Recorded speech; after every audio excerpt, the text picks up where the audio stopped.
Bacaan dari Injil Yohanes bab 19 ayat 31 sampai 37.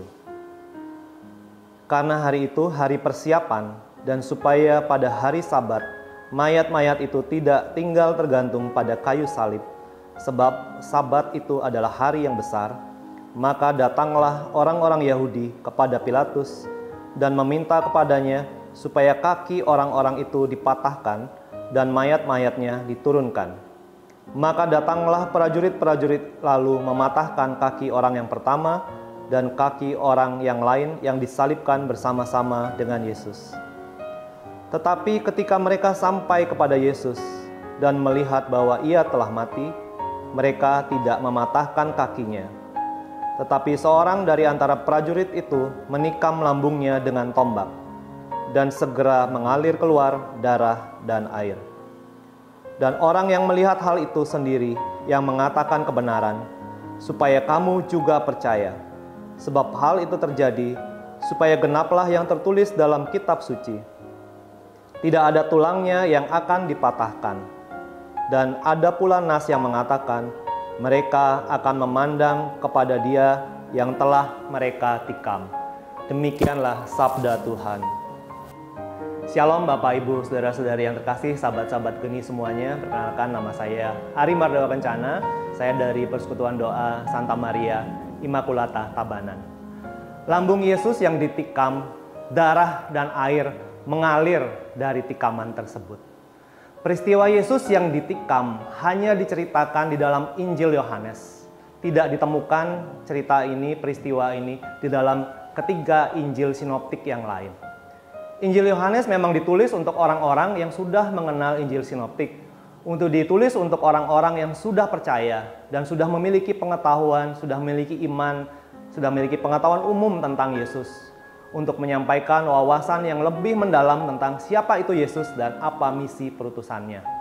Demikian juga dalam bacaan yang khusus yang hari ini kita dalami bersama. Ada suatu kedalaman dan ada sisi sakramental di dalamnya. Ada dua peristiwa yang penting yang tersirat di dalam bacaan ini. Pertama, orang Yahudi minta kepada Pilatus agar kematian orang-orang yang tergantung di salib ini dipercepat agar tidak menajiskan hari Sabat.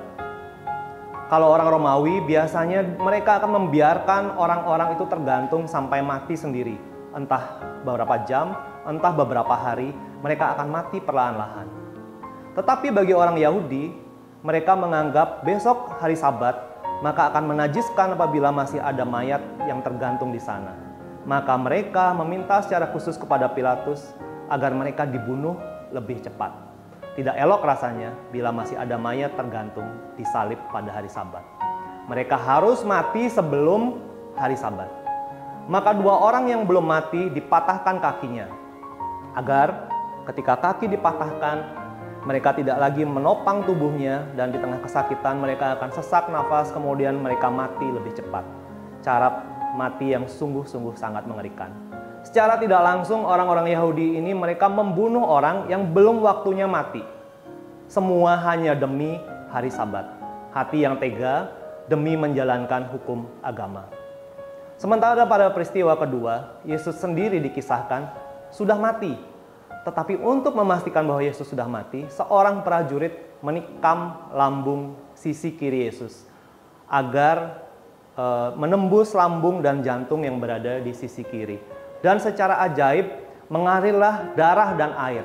Ini adalah sebuah mujizat, sebuah peristiwa yang mencengangkan buat mereka.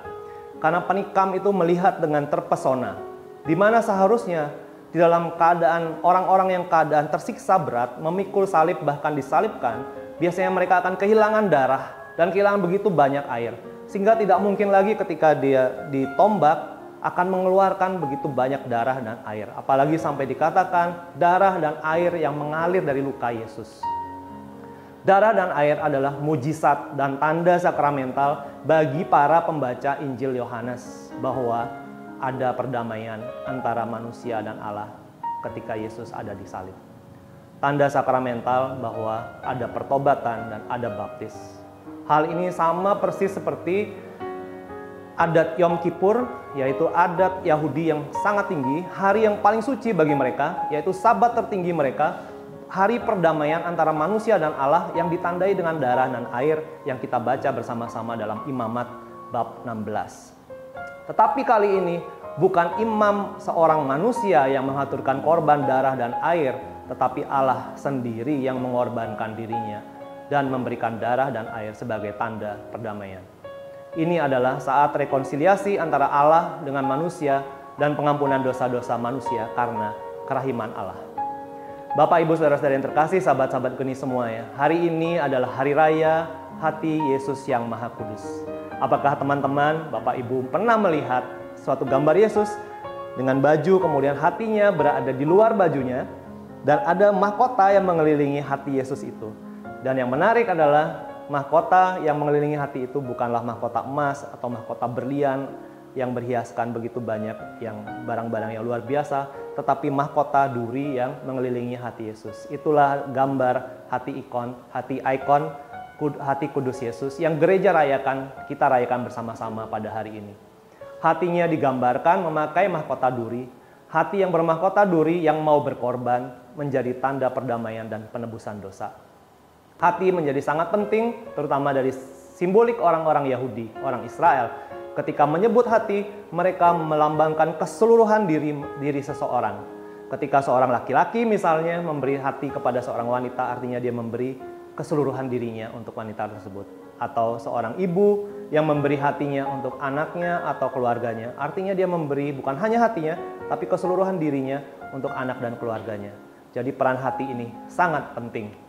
Di atas salib dia sudah memberikan keseluruhan dirinya, seluruh titik air darahnya sampai penghabisan untuk perdamaian antara manusia dan Allah. Dari atas salib hati Yesus menunjukkan kerajaannya, hatinya pemberian diri sepenuhnya, bahkan ketika dia sudah dikhianati sampai mati. Bukan kepahitan yang dibagi dalam keadaan seperti itu, tetapi berkat di dalam air dan darahnya. Bukan pula kepentingan diri sendiri seperti orang Yahudi yang ingin membunuh orang lebih cepat hanya demi kepentingan diri sendiri. Tetapi hatinya tetap berbagi berkat, berbagi perdamaian yang dibagikan. Itulah hati Yesus yang tertikam. Ketika dia tergantung dari luka lambung, luka hatinya yang hancur dan pengkhianatan dosa manusia, tetap dia berbagi berkat dengan air dan darahnya. Bukan berbagi amarah, bukan berbagi kepedihan. Lukanya tetap memberi kita hidup.